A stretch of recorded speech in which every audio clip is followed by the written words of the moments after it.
Well, hello. Every gal needs a cowboy hat. Scanning the room, you look for a familiar face. Everyone is a stranger. Your heart's racing, you feel nauseous. New plan. You meet 4 new people. Okay, 3. 2. You can handle 2. And then you think, I hate this. This just feels so fake. And before you talk to even 1 new person, you're looking for the nearest exit. Okay. Crazy. Yo, who invited this chick? My heart races when I walk into a room full of strangers too. Except it's not anxiety, it's excitement. I'm not thinking networking quota. I'm thinking, look at all these stories. And I get so pumped about talking to people that I don't know. Oh, brother, this guy stinks!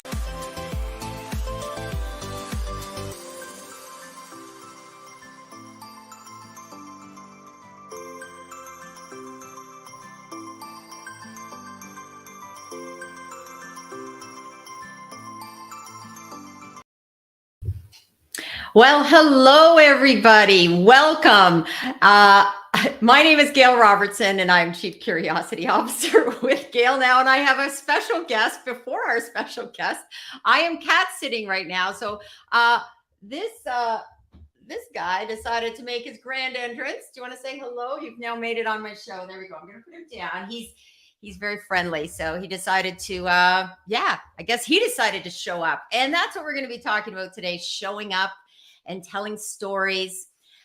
I help manufacturers tell and share their stories. And I use a 3-step process: sign up, suit up, and show up, because that's where the magic happens. And in manufacturing, there are so many stories, and the stories often lead back to amazing people doing amazing things. And that's how people want to connect, how they want to get to know you. And that is part of that know, like, trust factor as well. And part of manufacturing is an area that we're going to be having a guest today come from aerospace. And we actually met when I was out as a keynote speaker at a Women in Aerospace event. And, you know, one of the things that is so fascinating about this show is that I get to connect with amazing people and spend the next hour talking to them and sharing their story with each of you. And what I love about that and love about this show is that I'm hoping that more of you, anybody's out there listening, even if you're not commenting, maybe you'll start thinking about, what stories can you share? What can you have to add to this wonderful world of manufacturing when it comes to showing up? So I would like to welcome Erin. Let me just add you to the stream. There we are. And I want to play something because I know, just as an intro, I was going to do an intro song, but I wanted to do it with you. So here we go. Oh, yes. Yes. I want it that way. Yes. Now, you know the words to that whole song, I bet, right? Oh, in my sleep. That is actually the only boy band that I never saw in concert. I saw the 98 Degrees. I saw NSYNC. I never got to go see Backstreet Boys. Well, that is a goal to set. And you know that I've done my research because I know that you love all of those songs, 1996 and beyond, and the Backstreet Boys, which I actually know those lyrics. And because I do TikToks, I actually think I've lip synced to that at some point in my life. And Opie is back. He definitely wants to say hello. It's funny. He has not been in the office. I think he just hears my voice talking and going, oh, and he's extremely friendly. And I do dog sit, but this is the first time I've been cat sitting with the cat at my house. So he's determined. I just don't want him to step on the keys and lose. You're gonna hang up on everybody. Hang up. So if I disappear, you know, it's Opie. But he's like a dog in many ways because he's inquisitive. When I call him, he comes right away, and he just Yeah, he's an amazing cat.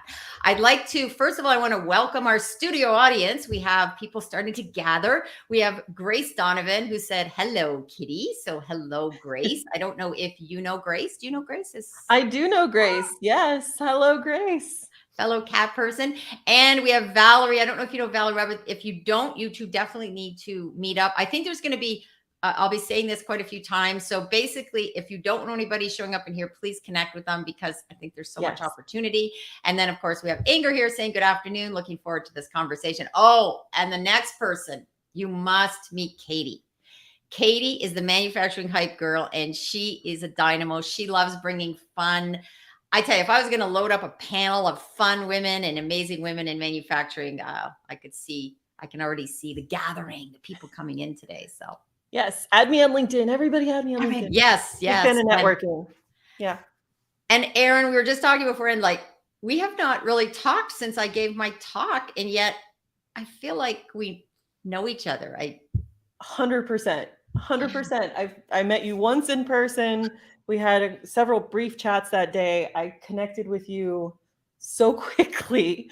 It's just been really, really wonderful. It's been wonderful to watch you since I met you back in was that April? May. Yeah. I think it was May. May. Yeah. So yeah, no, this is great. I feel like we know each other so well. And again, for people, I always want to stress this. This is an example of connecting. We met in real life, but also bringing it over to social media. And I do a lot of work with clients on trying to connect those dots between, just because I'm saying use social media, it doesn't mean you're not going to go to events. You're not going to be doing other things in real life and doing, showing up at someone's office, but you can also have an opportunity to come virtually and connect as well. Okay, let's jump right into your story, because you're now working and you're an operations person, because a lot of times I have people from different parts of manufacturing. You're an operations leader. You're a woman in leadership. And you started your first job, and I believe it was in aerospace world. Yes. So I've been in aerospace my entire adult life. I like that. Yeah. And let's start with, normally I don't focus on age, but I think this is important to say, at age 22 years of age, you were tapped in the shoulder and asked to be in a leadership role. So let's go back to that time. Let's sort of do a scene setter of 22-year-old Erin being asked to be a manager in operations in manufacturing. Yeah. So I graduated college in December of 2009, which, if everybody remembers what 2009 was like, I was really excited to have a job, right? And so I hired on with an aerospace company, a large global aerospace company, and ended up in Southern California making bolts and screws that went on Boeing airplanes. And I have an engineering degree. I thought I was going to be an engineer for the rest of my life, and signed on to this, what they call a management development program. And so it was kind of one of those, a lot of large companies have these large rotational programs where they're trying to develop leaders. I don't think I understood at the time what that meant. And so when I hired on, they said, you're going to be a manufacturing engineer. You're going to work in this area. Well, that particular business had a bit of a staffing shortage, and they came back to me. My boss came back a few months later and said, hey, you're pretty smart. Here, come, you're going to run 2 departments for us for your time here. And I went, okay, great. Let's figure out how to do this. I was completely terrified. Obviously, everybody is older than I am. Majority are male. I think almost all of them were male at the time. And in Southern California, we didn't have all English speakers, right? And so that added a whole nother level of complexity to the communication side of things. And so I ended up running 2 departments, about 60 people for about a year. And just figuring it out as I went, at 22, college doesn't teach you HR. College doesn't teach you, people management, operations management. And so it's been a lot of, it's 15 years of learning, what to do in different situations. But starting out that young, I was very lucky to have mentors and have people that I could go to when I had questions, and work for a place that didn't want to see me fail, right? In order to be able to gain that experience and that confidence to then make sure that I have, the right mindset going into, all of the adventures that went into, the rest of my career. But yeah, it was wild. You said something there that's really interesting. You worked for a company that didn't want to see you fail. And it's not that companies necessarily always that they intentionally want to see people fail, but they maybe don't set up and encourage and support. So let's touch upon what were some things that didn't have you running screen, because I think there could have been an opportunity for you to just leave, like bold, maybe stay there for a couple months and win. Like if they hadn't supported you, what were some things you could offer maybe to other companies that could also bring up someone who's young? And obviously they saw a few things in you. I can imagine all the things they saw in you, what I know of you now. So what are some tips you might suggest for companies to help? I think, first of all, if you're mentoring someone that's just starting out and just coming in, I think you need to understand the level of pressure that the company may put on that person, but also that they put on themselves. And make sure that you're very verbal in what your feedback is, both good and bad, right?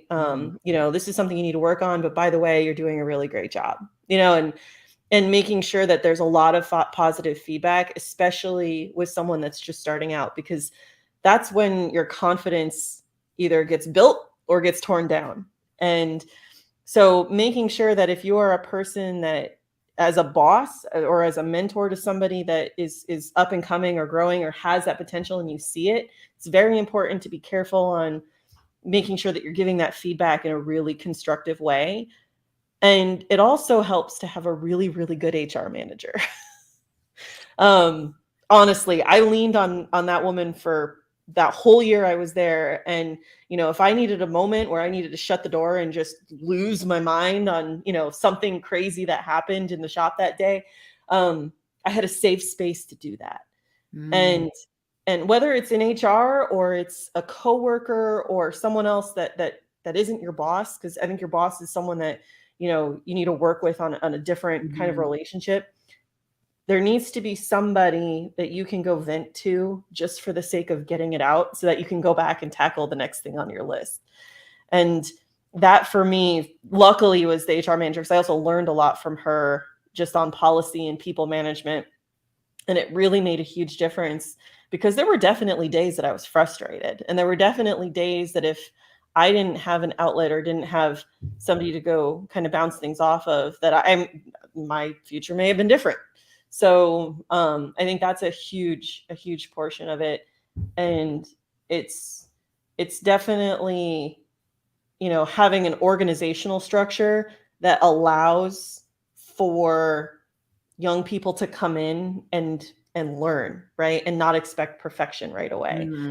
And there's a lot of that these days that I see where, people want you to come in and hit the ground running and get going and figure it, and just get it done. But there's got to be room for learning. And if there's not room for learning, then you're going to have a really hard time attracting and retaining people.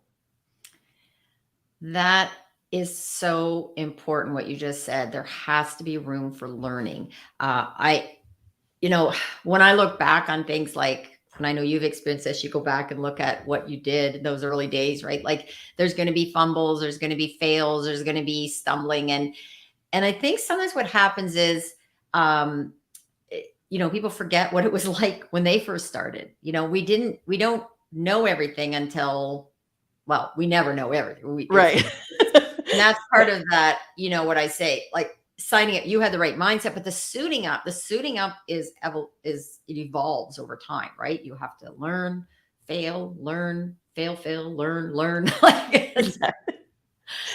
Yeah, that is an amazing story of where you've come from. So let's go along. So you're in your 20s, you stayed. Now, how long did you stay at that company?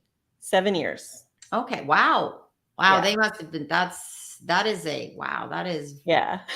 I basically grew up with them. Right. Yeah. I grew up spent most of all of my 20s, with that same aerospace company. I was luckily enough lucky enough to kind of bounce between locations and kind of learn different products and different, work streams within the industry. And it landed me in Seattle. I was in Seattle for 10 years, right? I just recently moved to Indiana, but that's the company that got me out to Seattle.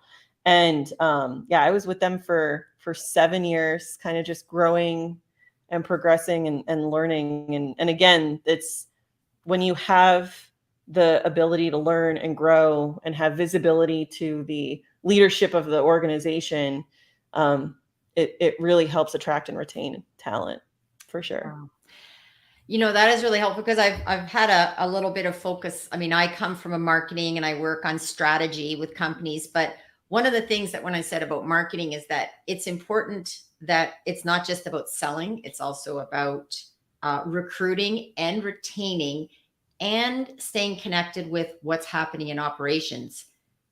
Because what I've learned with marketing, you can be down the road, you think it's one thing, but meanwhile in operations, they've got a holdup somewhere. So you're talking about, pushing things through, and sometimes there needs to be a little bit of catch up, right? Between totally. And the communication between the different fields and departments. I've gotten caught a few times, right? Where marketing promises something or sales promises something, and then it trickles down to us and we're like, why did they say that? Right. Because we knew something they didn't, right? A machine was down, there's the staffing, whatever it is. And so it's really important that operations and sales, marketing, quality, all of these different departments are all communicating very, very regularly to make sure that we're all on the same page when we go to sell something or go to market something or put something out there, that, everybody buys into it and that it's achievable.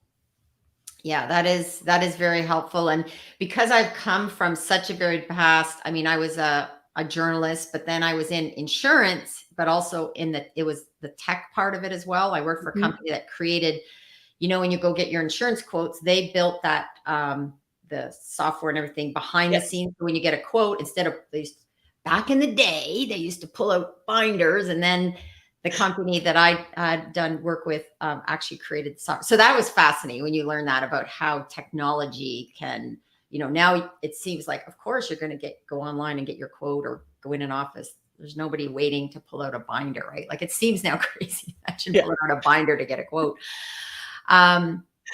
So I just wanted to say we're going to get to the comments in our studio audience shortly. So anyone, please drop in where you're from, a little bit about maybe what you do, if you know Erin, or if you want to just say hello, because our comments section, along with watching the live show, it's a great opportunity to connect up with other people. It gets you on the radar. And since my show is talking about showing up, in order to show up, you need to be on the radar. You need to be able to be seen. And if you're out there listening, that's great. I love that people are listening, watching, but the activity in the comment section is really important. So I encourage you to do that. Just like when I was, giving the talk out in Seattle, I mean, that was great when I was up on stage, but for me, what was fantastic was afterwards, spending the time, meeting so many women, talking to people. And how many women came up and had that fear about showing up? They were holding back. And meanwhile, I think you even touched upon it, right? Like there's this fear, there's this uncertainty about showing up. So let's talk about maybe what are some things that you've learned that led you now have a podcast, Leading Like Her, right? I got it. Yes. Okay. Leading Like Her is Leading named Like your Her. podcast. Fascinating. Yep. I encourage people to go wherever you listen to your podcast, go and follow, leave a review, all those things that are so helpful to podcast people. So let's talk a little bit about how you've gone from 22-year-old operations to doing a podcast. Tell me a little bit about that journey. Yeah, that was terrifying. So I didn't have a lot of female mentors kind of in my 20s, right? Aerospace manufacturing is still very male dominated. And I had a lot of male role models and male mentors that helped me grow. And it was quite wonderful, but there really weren't a lot of women for me to really be able to relate to. And when I got into my current role, I'm a plant manager now, and I managed about 200 people. I had an opportunity to hire an operations manager to work for me. And this was late last year. And, I had been really kind of churning in the back of my head, like I need to do something to help more women see the benefits of going into a manufacturing industry or going into a leadership role in general in any industry. And it had kind of been in the back of my mind for a couple of years. And I started interviewing for this role, and every resume that hit my desk was male. And then all of the interviews that I had were male and the majority white. And they're great men, like great interviews, no issues. We have really good knowledge, skills, and abilities. However, where are all the women? They're not even applying. I didn't have people applying to this role. And that's where I got really kind of frustrated and ticked off. Like, where are all of the women that are badasses and have leadership skills and understand what it takes to run a facility? Where are they? And I have a friend of mine that runs a podcast. She's very successful. It's a really great podcast. Her name's Keisha, and she runs a course on how to set up a podcast. And I had known about it for years, didn't really think about it. And one day I was like, you know what? I'm going to do it. I'm going to figure it out. I'm going to set up a podcast. I need to get my voice out there. There's no harm, right? If 5 people listen to it, it's 5 more people that, can sit and understand, my viewpoint on diversity in the workplace. And so I decided to set up a podcast, and it's coming up. I actually today on my Facebook memories, this is funny. So today on my Facebook memories, a year ago today, I announced it on Facebook. I was starting a podcast. So really full circle moment for me that we're having this conversation. Essentially because of the podcast is how I met you, because the person that invited me to the Women in Aerospace conference was a guest on my podcast. And so it's really full circle that I'm having this conversation today. But yeah, in October 2020, I released my first episode of Leading Like Her. And I encourage you guys to listen to my first couple episodes, because I was so nervous and so terrified, and really had, I had an idea of what I wanted to say, but I definitely over the course of the last year refined, where I wanted to go with the show and what I wanted to say in the show. But yeah, it's been an incredible year for me. I've gotten a lot of really great feedback on it, and it's given me opportunities like this that, where I can inspire hopefully another generation of women, another handful of women to go out there, be the badass leaders that you are, and, apply for the job. Just apply. If you want to be that person, if you want to have that role, it doesn't matter what the qualifications are. Apply for it. What is the worst thing that can happen? Right. And so that's kind of my soapbox moment, is like, get out there, do what's best for you, and make sure that, you're taking people along with you. Right. And bringing up other women, other people of color, other people in general, with you as you grow. That's kind of the message. I love that. And I love how you started the podcast. Thank you for sharing that, because I had another guest on, Andrew Crow, recently, who talked about looking around corners. Like, it's not sometimes I hear this so often. It's like, well, no one applied, from that. There was sometimes you have to do outreach, because, he said it quite bluntly. He says, well, some people just don't think there's going to be room at the table, or they don't see a place. So they're holding back because they don't see a welcome mat. They don't feel there is a welcoming. And that's not always intentional. I think companies, right. I've seen this, that's where education is so important. I have had a background in teaching around, human rights training. And one of the things I'm a great advocate for, it's about education. It's not about beating people over the head. It's like, how do we get more information out there and let people know, even if you don't know how to put the welcome mat out, start somewhere, like open the door. Like, and then Yep. go 100%.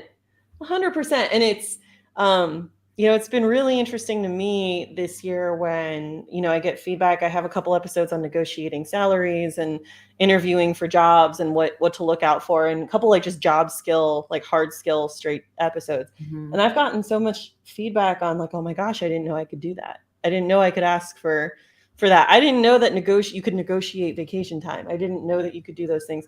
And it's more just about educating people on what's possible, and educating people on,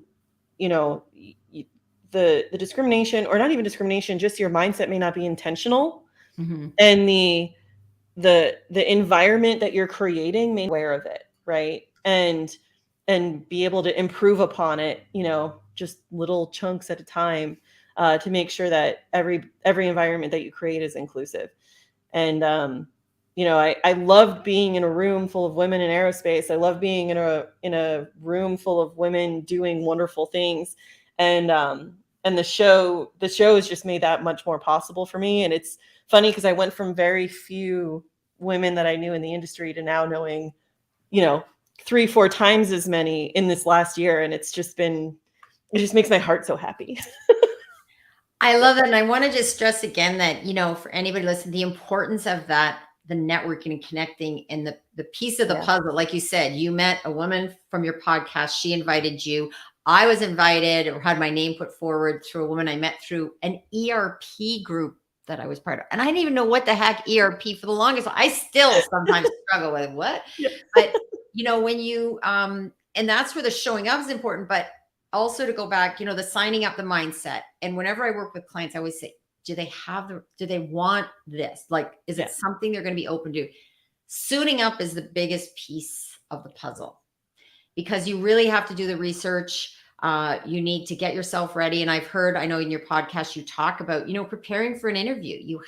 The other thing is you need to prepare for that interview. You need to do the research. You should come in and know about that company. And that's where a lot of people like come in, and I've interviewed people where I'm like, did you not go to the website? And so the website. Yeah. So funny story, really quick, funny story. So I think it's like episode 3 or 4 that I go on like a rant about interviews.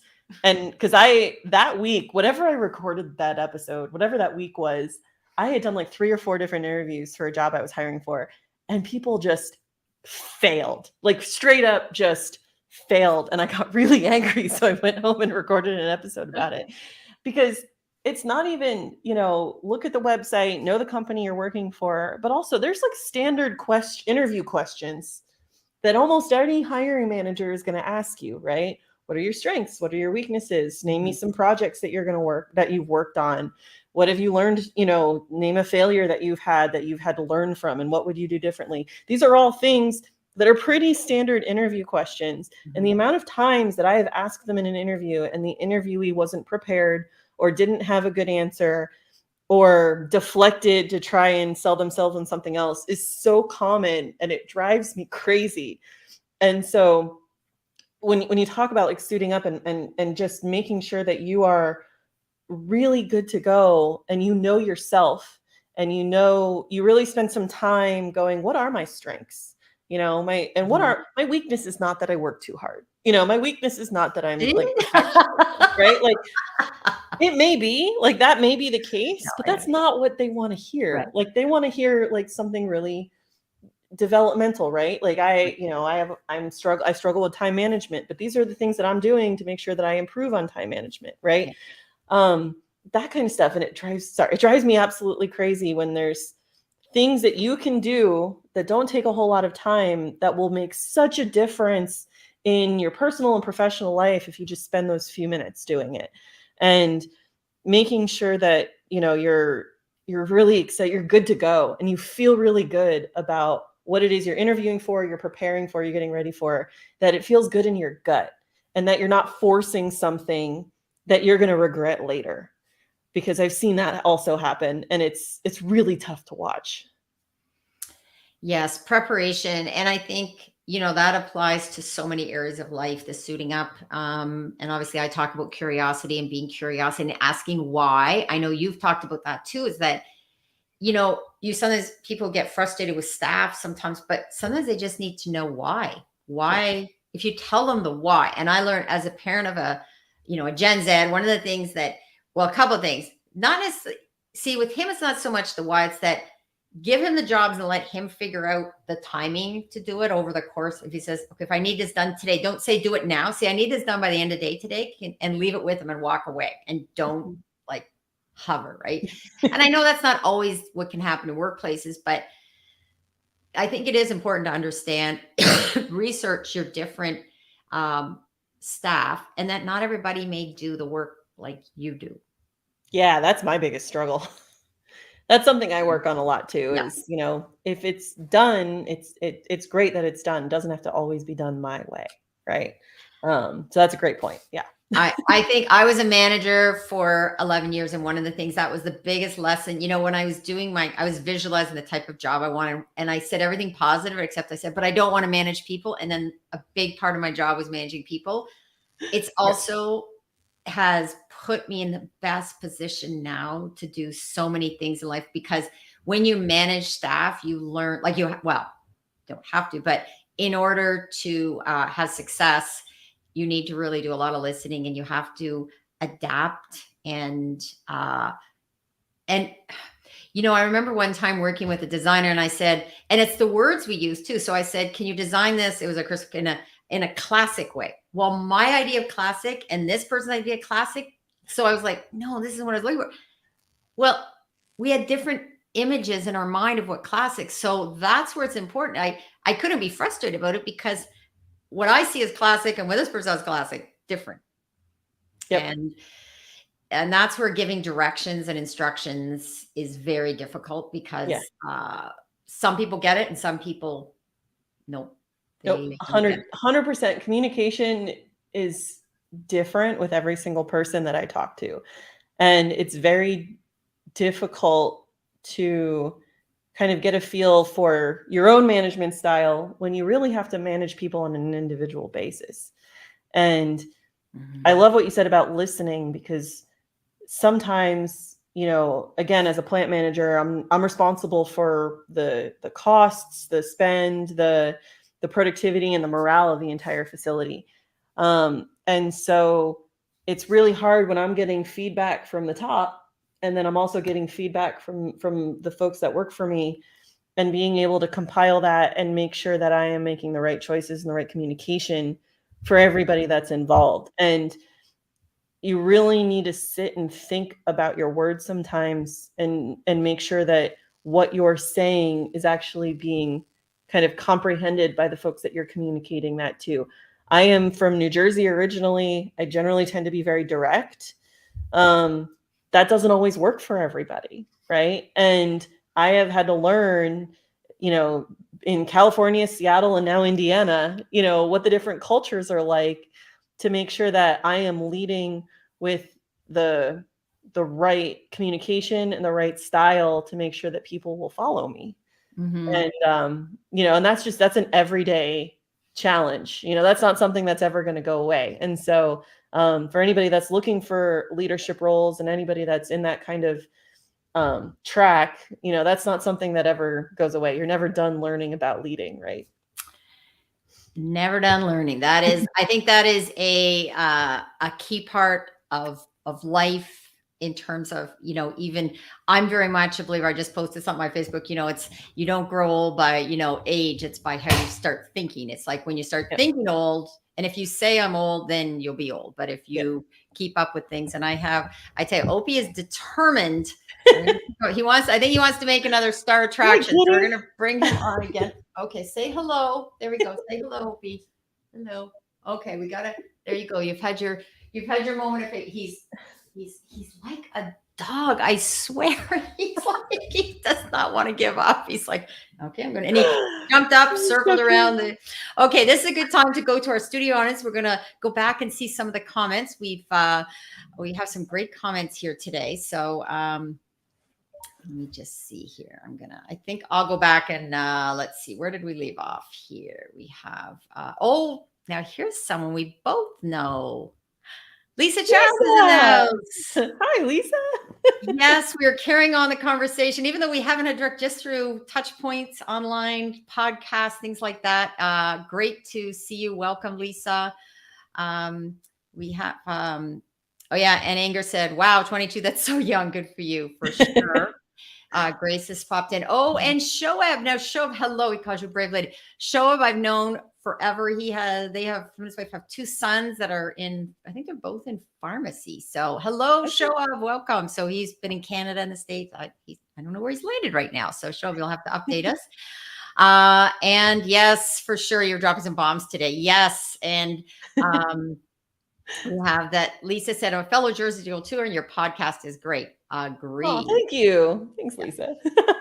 And Inger says she's watching from Toronto. And another thing, along with being part of GailNow, but she also has her own business that she works on where she does a lot of coaching with people in manufacturing to get their LinkedIn profiles.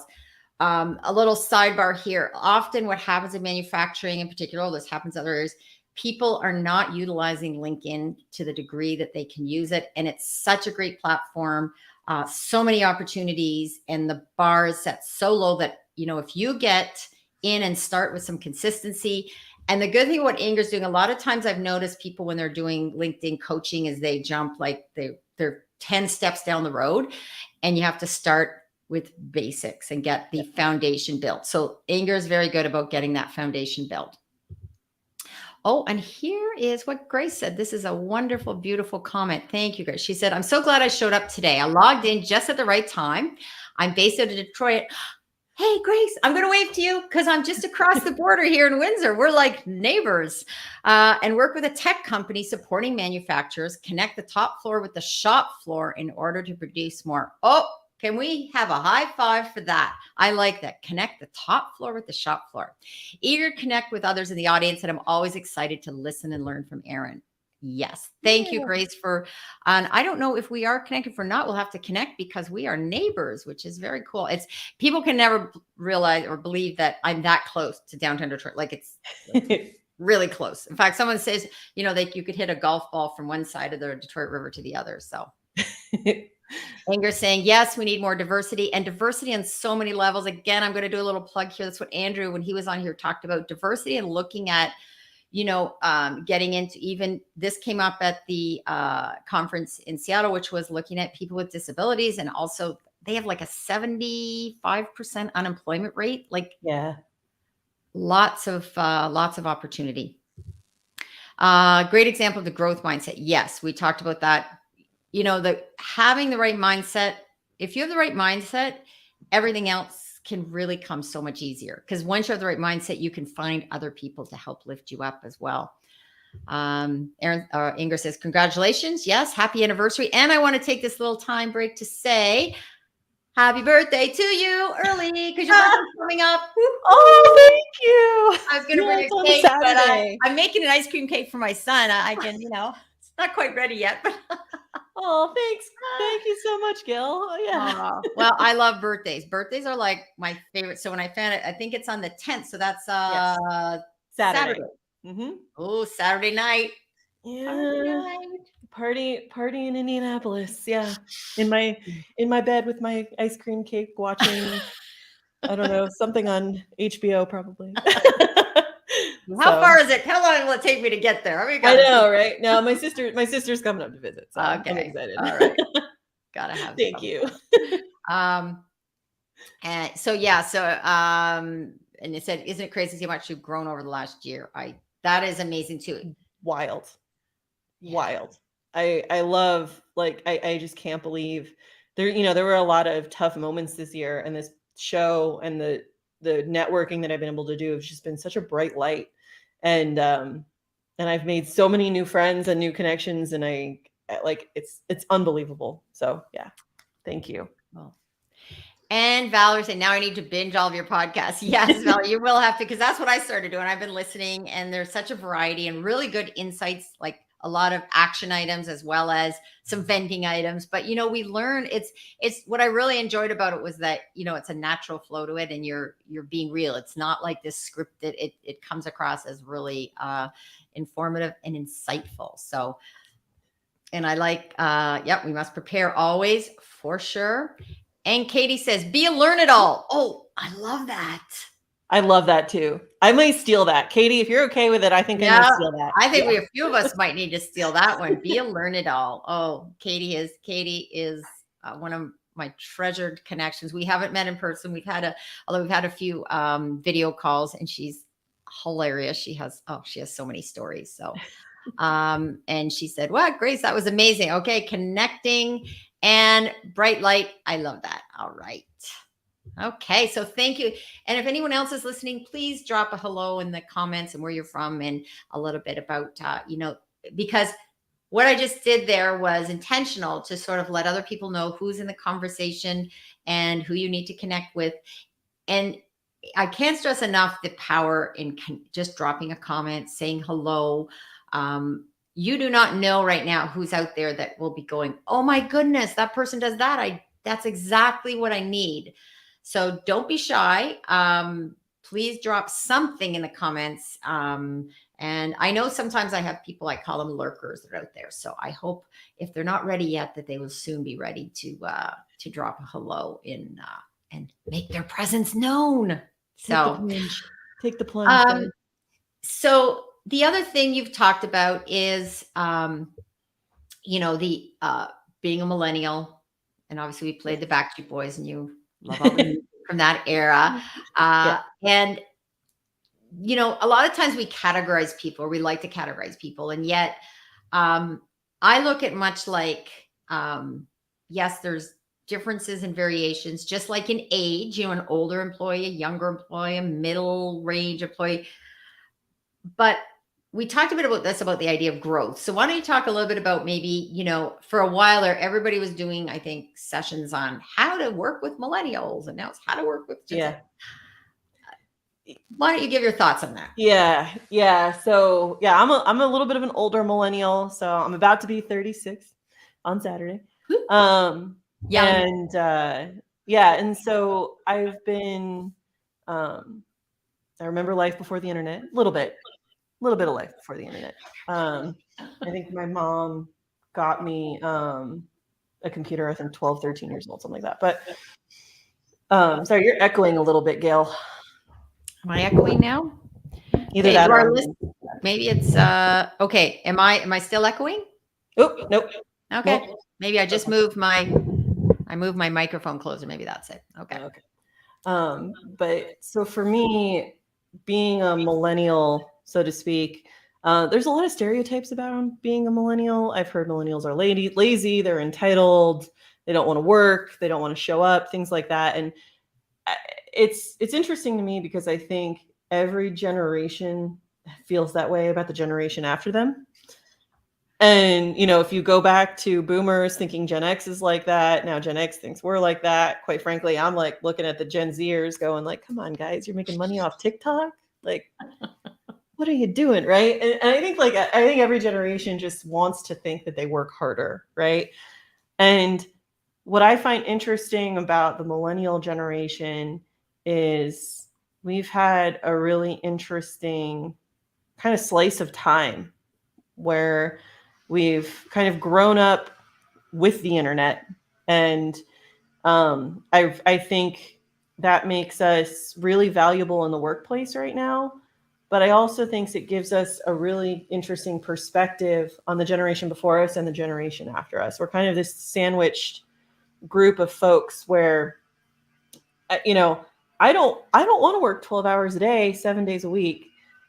I want to work 12 hours a day, 7 days a week on something I'm passionate about.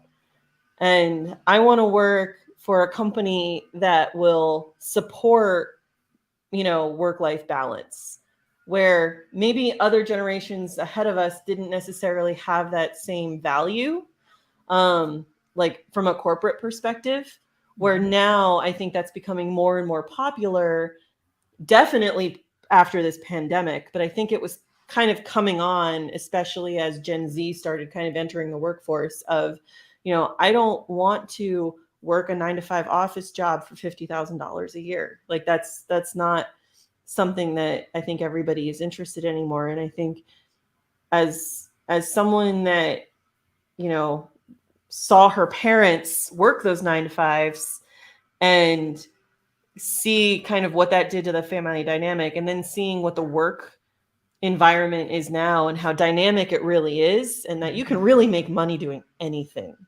now. I think we're just in a really unique section of time, and I don't think it matters what age you are.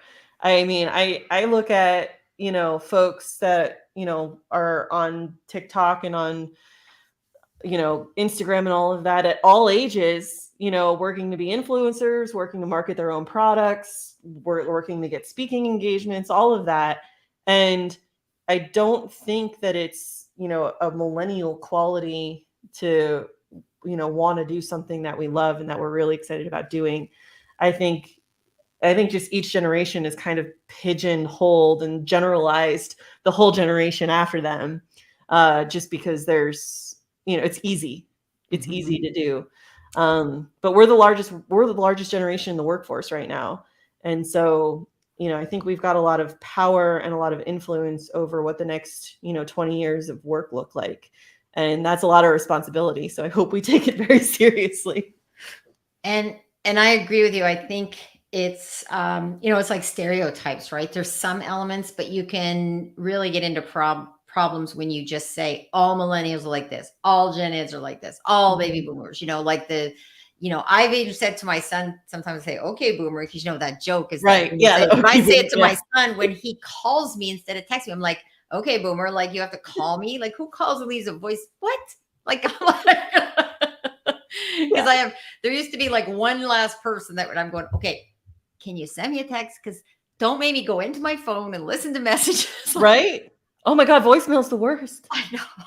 Voicemail is the worst. Don't leave me a voicemail. I see that you called. I'll call you back. Don't leave me a voicemail. Yes, I see you call or leave a message that. Yeah.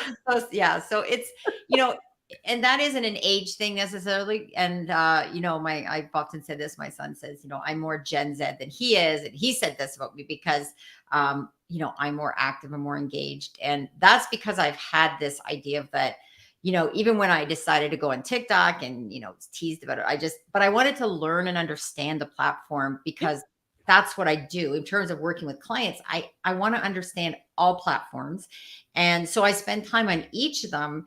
And it's not necessarily that for all of them that I'm saying, oh, I'm presenting my image of what I do for my work. For TikTok, it's fun. And I've decided, you know what, that's what it is. It used to be Instagram was more like that, but now TikTok is like, I'm not out there saying, hey, there's a few things on there saying that I do social media and marketing, but most of it's just lip syncing, dancing. And that's my inner, drama queen coming out that I enjoy doing it. And, I get teased about it, but, it kind of makes it fun. Oh, TikTok's weird. I can sit in the TikTok rabbit hole for hours, right? Talk about like a time suck, but man, is it so entertaining. It's such a good creative outlet for people. And and sometimes that's all it needs to be, right? You don't need to be hustling anything, if it brings you joy, do it, right? Yeah. I think that's the biggest thing too. And sometimes I laugh. This says something about me, but I laugh at my own TikTok. Sometimes I laugh at myself and go, oh my God, that is so crazy. What have I just done? So oh, me too. I've made a couple reels on Instagram that I go back and I'm like, why did I do that? And usually those are the ones that do the best, the ones that I'm like, oh my gosh. I did one where I had like just finished working out. I'm still in like my sweaty t-shirt and I'm like making up a cup of tea. And I did like a voiceover of like another person talking. And I just did it on a whim and it got like 30,000 likes. And I was like, that's the one that goes viral with me with no makeup, like in like a sweaty mess. Like that's the one that's going to go viral. Awesome. I have no idea how this platform works. That's exactly because people like real, people like to see more and more. And I find that with a lot of videos that I do too, is that's why I say to my clients, is like, we'll put something out that shows a piece of machinery, explain a little bit about, as long as the sound is good. If people are talking, you can't be in a plant floor with, and you know what, I had a problem with, I did a Facebook Live and there was a problem with the mic. So I was kind of bummed about that because it was a great interviews I had, but it was outside in it. And the sound was not as well done as I would have liked, but Okay, we're coming up to the top of the hour. So I do want to just kind of go back through a couple of things that we talked about, because the signing up is so important, that mindset. And I think you talked about that at age 22. You obviously had the right mindset and the company had the right mindset. So that was a good first start. Suiting up, all the things you've done in terms of, your work as an operations manager, your work on the podcast, your work on professional development, your work on achieving more and more. I know part of what I really found really enjoyable about your podcast is that you're talking about, interview process and helping other women, lifting other women up. That is another, it's really positive that we spend time helping lift others up. I find that is, and I think we both agree on this, Erin, that people have helped us up. Oh yeah. Yeah. And paying no that one's forward. alone. Don't do it alone. Don't let yourself do it alone. It's not as fun. Yeah. Yeah. And then showing up. So let's just, one of the things that I love to, obviously your podcast, you show up, LinkedIn, you show up, you're on this live show, and you show up on the floor, the shop floor. And we have to tell your Spanish mix-up story. Come on. So the one thing is that when you're learning a language, can you share that? I did not prepare. I did not say I was going to ask that once. No. So I wasn't prepared to tell that story, by the way. Like, that was not intentional for me to tell that story that day when I spoke, when you saw me. That was very on the fly. But yeah, so back when I was 22, so this happened my first year as a supervisor. I'm 22 years old. And again, I'm working in Southern California with folks that aren't native English speakers. And a little quick snippet. I'm a total nerd. Okay. I took Latin in high school for 4 years.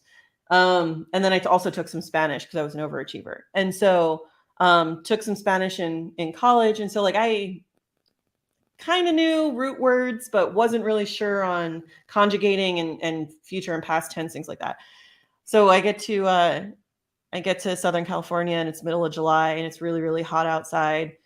And yes, Lisa's like, tell it.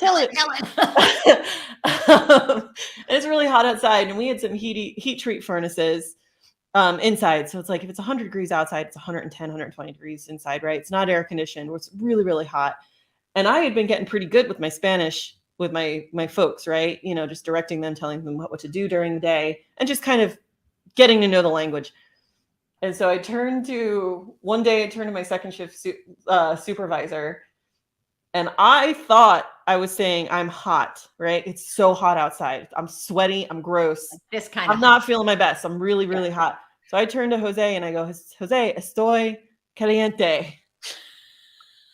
Okay. Estoy means I am. Caliente, in my head, caliente means hot. Right. I am hot. Yeah. Well, Jose turns to me with his eyes as big as they could get, and he goes, Jefa's boss. Jefa, that doesn't mean what you think it means. It means I'm hot, but in a different way. So caliente means spicy. Ooh, yes. I basically told my entire second shift that I was turned on. I love that story. And, Lisa said, 100% support being real and putting yourself yes. And I remember that story when you spoke, and it stands out because it shows you being real, but it also shows that, when you're real, you're going to make those mistakes. You're going to do those things, but it's very endearing. And you know what? One of the things that I find that I love about people when I hear those stories is that sense of endearment.